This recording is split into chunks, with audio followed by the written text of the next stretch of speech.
Hello, subscribers and others. It's David Hoffman, filmmaker, about to tell you a story that I really appreciate. It's a story about my relationship with the greatest narrator in America in the 20th century. His name was Peter Thomas. Peter Thomas was famous. He was the voice of Coca-Cola, IBM, NBC, Burger King, Cool Whip, and others. He was PBS's Nature series and Nova, and of course, he was Forensic Files.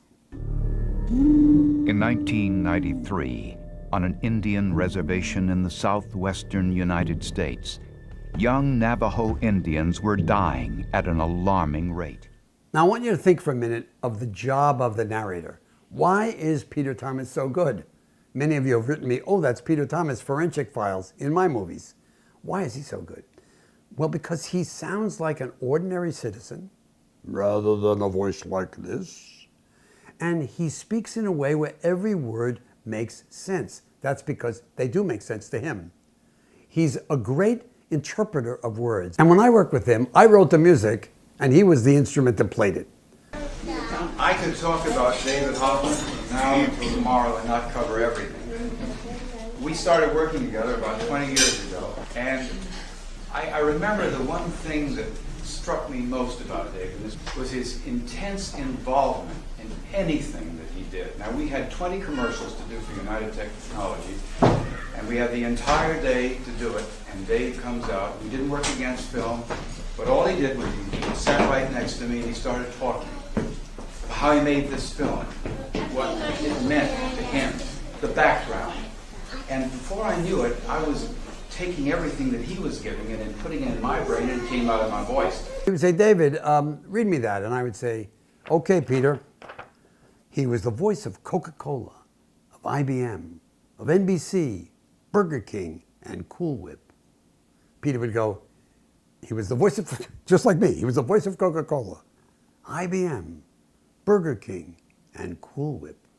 But he did it better than me. It sounded better than me every time. So we would play this music back and forth between Peter Thomas and David Hoffman, and Peter Thomas and David Hoffman. And he made what he thought of as his greatest film with me.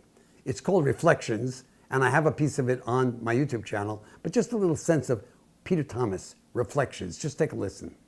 After 4 days of this, when you've done more tests than you can count, you and your partner, Dave Scott, get set to leave the land that's been your home and go outside.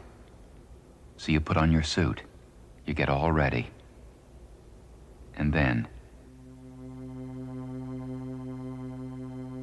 you go out the door.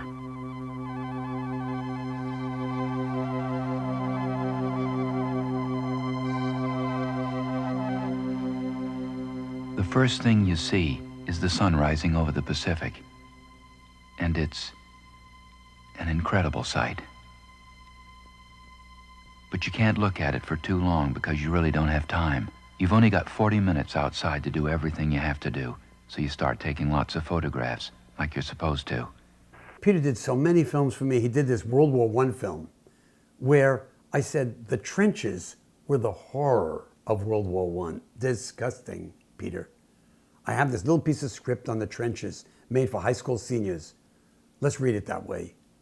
And out came Peter Thomas reading this. Amid the horror of battle, one looks for a tiny fragment of beauty, or glory, or meaning.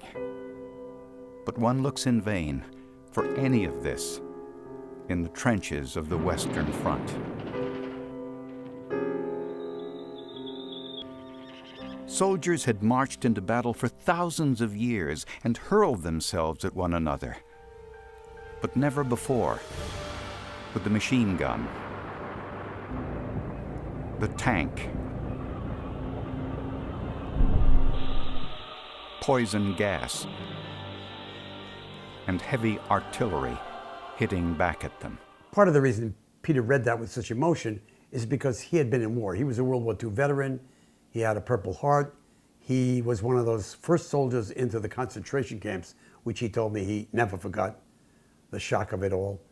And when he came back, he was not only a patriot, but he really cared about people knowing what the war experience is like. So every time I had something on war, Peter was great. One thing about Peter, though, he never appeared on screen. But one time I talked him into doing an on-screen narration. You're about to see that. This is what Peter looked like. I don't say it's the best commercial I ever made, but it's Peter Thomas on screen speaking directly to you. Some words about technology. When you say the word technology to most people, they usually think of some complex, dehumanized machine. But that's wrong. Technology is anything people use that makes their lives easier. Now, most people feel comfortable with the technology of their grandfathers, like this plane. Would Peter read a script with any issue? I can't remember a script he didn't read. I mean, he read right-wing stuff, left-wing stuff, anti-smoking stuff. I don't know if he ever did cigarettes, I'm not sure. But certainly pro-alcohol, anti-alcohol. That wasn't his issue. His issue was to try to express it in a way that identified with people and spoke to people.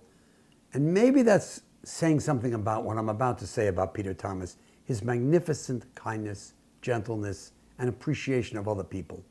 He was beautiful to work with. I so miss him. He died at 91, I believe. I was recording narrations with him when he was 89 in his house in Florida. Just kind, appreciative of art. He saw the artist as valuable, and he saw his reading of the script as helping the artist feel more able. And that's what he did for me. So I meant to make this, Peter, when you were alive. We talked about it lots, but I never did. But here it is now. I honor you, Peter Thomas. I love you, Peter Thomas. I appreciate you, Peter Thomas. And wherever you are, I want you to know David Hoffman will never forget you. I'd like to end with just a piece of this clip from my Sputnik Mania documentary on 1957. You probably have seen it if you're a subscriber because it's been seen by so many people and it's so controversial. It doesn't show everything about the 1950s. It doesn't show black people. It doesn't show poor people. It doesn't show rural people. It just shows a piece of the culture that I was using to create this, what I call the Sputnik moment. And that's another story. But here's Peter. Just listen to the flow of his words and the way that he reads this. The time was 1957. Rock and roll was new, and Elvis was the king. Gasoline was cheap, 25 cents a gallon, and it was pumped for you by uniformed attendants. But of course, service without having to ask for it. He understands the rules, and he follows them. It's tempting to chuckle and look at these people from the 1950s as uptight. The students like it, the parents like it, and best of all, it works. All of this was possible because of our industrial and economic power, and because of what was commonly called better living through science. Inventors, engineers, and manufacturers continually offer us improvements so we can have ever greater progress in science and business that ensure a way of life that is physically gratifying and spiritually uplifting. Chemists have a lot to do with this, turning coal into everything from truck tires to sheer 90s. The world of science has given us some fabulous things. Materials which make fabrics more beautiful and easier to care for than natural ones. New and better stretch yarn for women's stockings. In the world of tomorrow, plastics will certainly call the tune.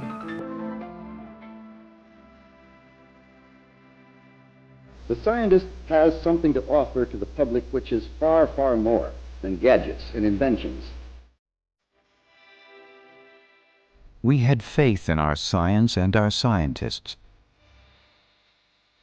In the 1950s, American scientists had given us the discovery of DNA thread of light. and the Salk polio vaccine. The vaccine to prevent paralytic polio, developed by Dr. Jonas Salk. And American engineers won high praise worldwide for our new American highway system with millions of miles of paved roads. More motorized mobility than ever dreamed of before. Freedom of movement for all, symbol of democracy. We have become the nation on wheels. And this is Levittown. Levittown, one of the world's largest single-unit housing developments. To make the American dream a reality for everyone, developers were building tens of millions of houses. The budget-priced home. This symbol of modern American living has changed the great USA. You can raise your children far from the city's dirt, crowding, and crime. In middle class. Never in history has the American family known such well-being. A standard of living beyond the wildest dreams of anyone who lived a half-century ago. Today, the middle-class American dream is sometimes made fun of. But for adults at that time, it wasn't funny. It was literally a dream come true. But there was a dark cloud hanging over that dream, over every home, over every suburb, and every city.